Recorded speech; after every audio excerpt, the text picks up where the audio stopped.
How to turn on Facebook two-factor authentication. Hi everyone, welcome to our channel. Let's begin. First of all, you want to open the Facebook app on your device. If you don't have this application, you can get it from Play Store or App Store.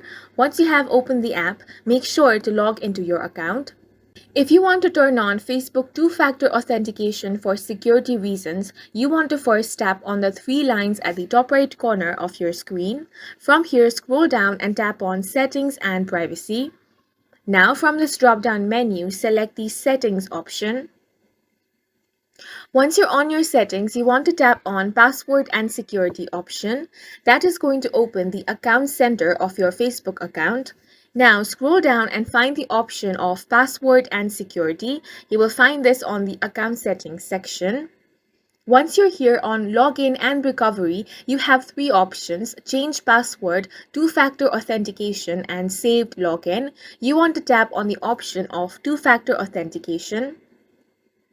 Here, you will have to choose the account that you want to set up two-factor authentication.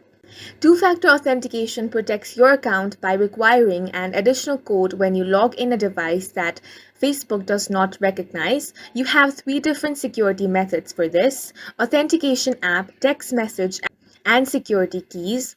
For authentication app, you will require to download the authentication application. Then it is going to generate a code that you will enter when you log in. Next method is text message. Facebook will send a code to the number that you choose. The third one is security keys. You have to use a physical security key to protect your account from unauthorized access. You must have this key with you to log in from an unrecognized device. Select your preferred method, then tap on the next option. For this video, I'm selecting text message. Here, you want to enter the number that you want for your two-factor authentication. Once you have entered the number, tap on the next option, then follow the on-screen instructions and your two-factor authentication will be activated. And that's it for this video. If you have any questions or confusions, do let us know on the comment section, and don't forget to hit the like button and subscribe for more helpful tutorials.